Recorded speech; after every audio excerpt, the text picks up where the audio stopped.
Hello everybody. At the numerous requests of our viewers and subscribers, today we are conducting a comparative test drive of 3 compact crossovers. It will be Opel Mokka, Volkswagen T-Cross and Nissan Juke. I'm sure you will be very interested. Firstly, because today Japanese technology will withstand German technology. Obviously, we have at least 2 youth cars in front of us. The peculiarity of the first car is the absence of a classic grille. It is a glossy plug that hints at electric cars. The car is two-tone. I'm talking about Mokka, and this is also a reference to a younger audience. If you look at the Nissan Juke, you will see the original design. If you look at the silhouette of this car, you will see that this design is inspired by many racing cars. And if you look at the headlights in the shape of a meat grinder, then, in principle, it would be cool if it could spin and work like the blade scan system in Lexus. But we are talking about the appearance of cars.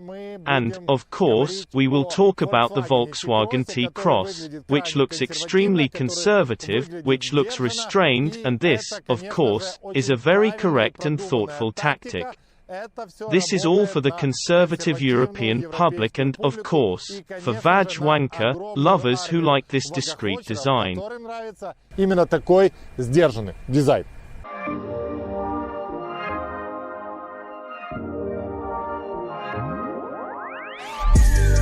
Braking distance test at a speed of 60 km per hour. The best result of the braking distance test Opel is 10 meters 35 centimeters. The worst result is 11 meters 12 centimeters, and the arithmetic average over the 3 races is 10 meters 82 centimeters. The best result of the braking distance test Nissan is 11 meters 7 centimeters. The worst result is 11 meters 29 centimeters. The arithmetic average over the 3 races is 11 meters 20 centimeters.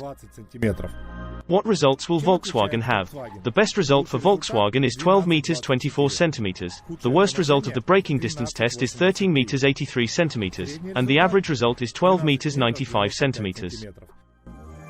Opel is on the first place, Nissan is on the second place, Volkswagen is on the third place.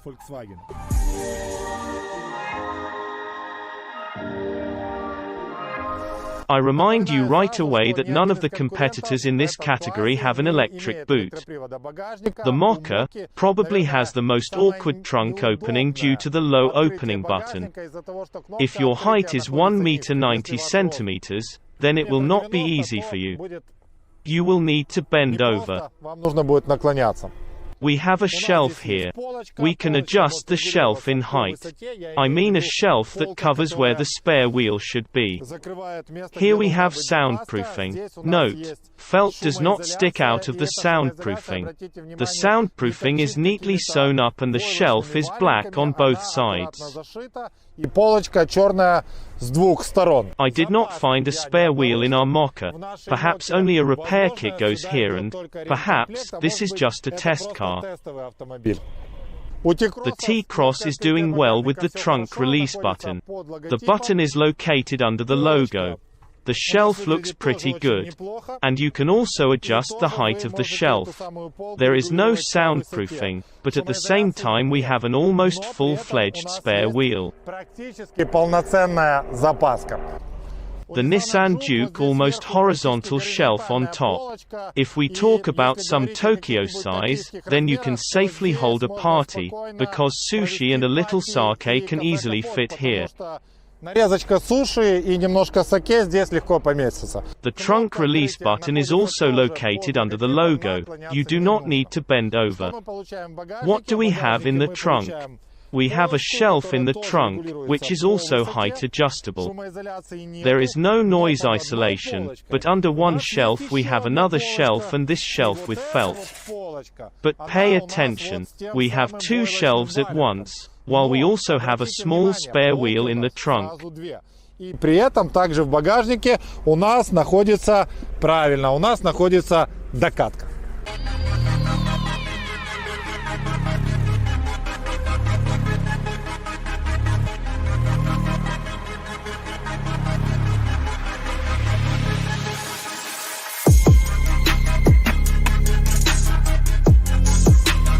Before starting the Moose test, let me remind you that no car on this test has a multi-link rear suspension, all have semi-independent beams with variations on this topic. We start with the Opel Mokka. For a warm-up at a speed of 55 km/h, everything looks simple and stable. At a speed of 60 km/h, the car also passes without any surprises. At around 65 km/h, during my maneuvers, the stability control system is activated. But the system does it in a very timely manner and really helps. At a speed of 70 km/h, I pass this stage the first time and without any visible effort.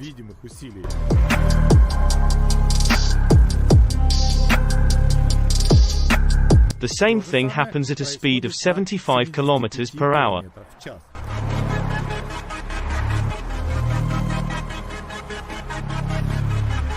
I'm pretty sure the Mokka handled the 80 km/h mark, but I decided not to risk it because the shock bumpers are too close here when you start maneuvering at such high speeds. Nissan Juke is very different from the Mokka. It seems to me that even at a speed of 55 km/h, the car is maneuverable and so nimble that you need to be very careful. Nissan overcomes the mark of 60 km/h confidently and reliably. At a speed of 65 km/h, as in Mokka, as in the first time, traction triggered and this really helps. At a speed of 70 km/h in the first attempt, I try to drive beautifully. As a result, I knock off my favorite traffic cone. On the second try, everything goes well. At the same time, the traction turned on at full power. Because of this, it seems that the car is moving in jerks and jumps.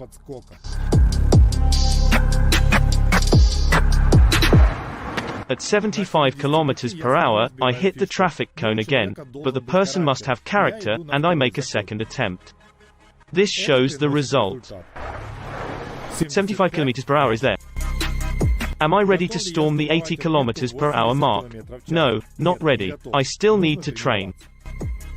I must admit that of the three, the T-Cross looks the most unsportsmanlike, but perhaps the looks are deceiving. Nevertheless, the warm-up goes without incident. Moose test at 55 km/h is almost a normal situation for this car. What I will not say about the speed of 60 km/h. The rear suspension worked completely unpredictably here, but I'm doing a Moose test. At a speed of 65 km/h, all of a sudden, everything goes well and goes almost like a standard.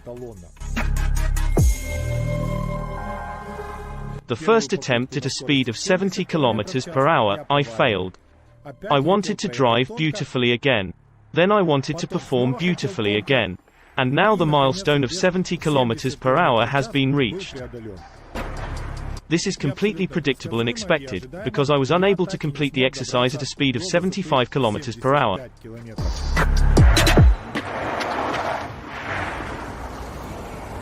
So, the back seat of the T-Cross. With my knees, I rest a little against the back of the front seat, but this is not critical, because these backs are soft. And when we talk about free space above our head, then our ceiling is not so soft, and I rest my head against this ceiling. The second row of seats on the T-Cross not as straightforward as you think, because we can move the second row of seats up and increase our luggage space.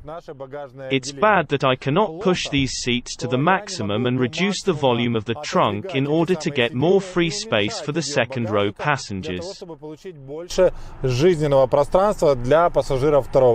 We have a diode backlight, we don't have an armrest. We have fabric upholstery and eco-leather inserts. There are even special prints on the fabric that somehow make this salon richer than it really is.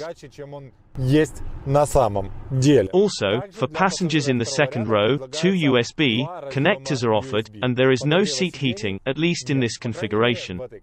Opel Mokka, it is obvious that here with my knees I rest much more strongly against the back of the driver's seat. The seat backs are still softer, but there is less room, and the tunnel that separates the left and right passengers is much lower than in the T-Cross.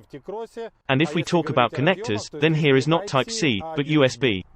Much to my surprise, there is much more headroom here than happened. This is not because the Mokka is taller, but because the developers have taken care of the extra headroom. There are stampings for the driver, there are U-stampings for second-row passengers. At the same time, we can neither move our seats nor move. The seat backs are also not adjustable. And now I specifically drew attention to the fact that there is no backlight for the second row of seats, but in the T-Cross there is. Naturally, here I do not observe any heating for the second row of seats, but the T-Cross there is. I have a feeling the Juke more room than the Mokka, but less than the T-Cross, when it comes to second row knees. Because I still rest my knees on the back of the driver's seat. But again, there is more knee room than in the Mokka, but slightly less than in the T-Cross.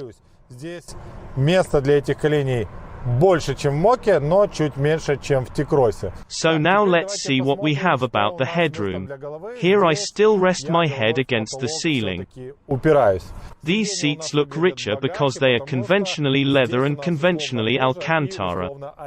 The seats cannot be moved, the backrests cannot be adjusted either.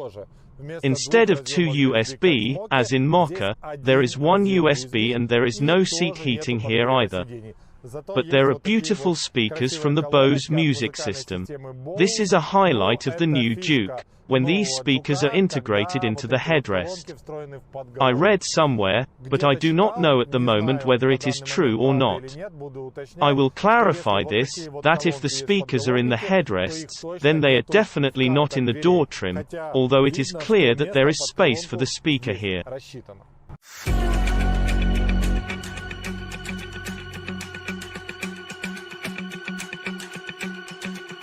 Very often on our tests the best car in the Moose test becomes the best in the Slalom test, but there are exceptions. For example, today in the Moose test Opel Mokka went farthest, and in the Slalom test it showed a result of 11.92 seconds. This is a normal result. Good handling and the car is stable and predictable. But the very unsportsmanlike Volkswagen T-Cross passed in 11.20 seconds. And Volkswagen went much faster than the Mokka. That was until the start of the Nissan Juke, a car that showed the result in 11 and 12 of a second and thus overtook both the Mokka and the T-Cross. It was really quite unexpected, that's why we love comparison tests.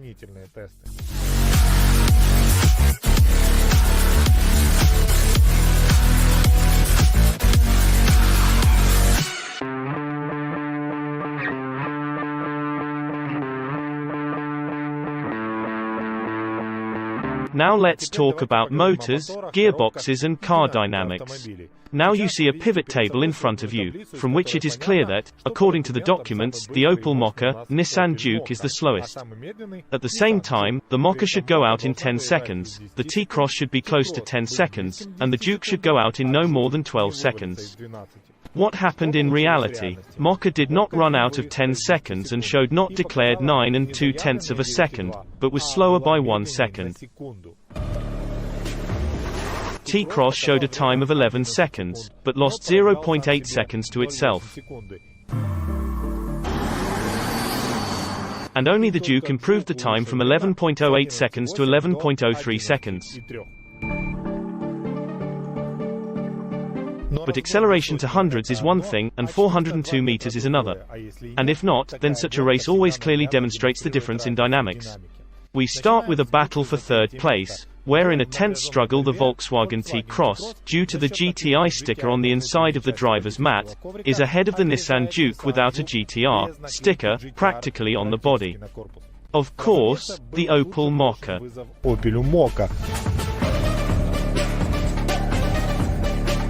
Which, as expected, outstripped the T-Cross by several holes. For the sake of fairness of the experiment, Opel also competed with Nissan.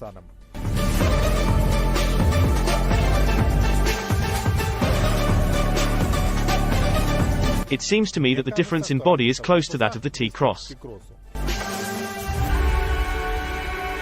In general, the result is as follows: Mokka first, T-Cross second, Juke third.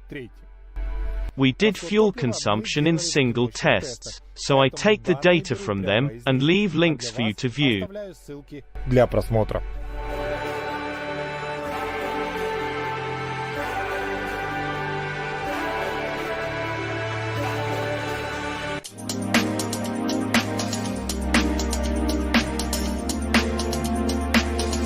The test of autonomous security systems, which are able to automatically, without the participation of the driver, prevent a collision with another car, went very quickly with us.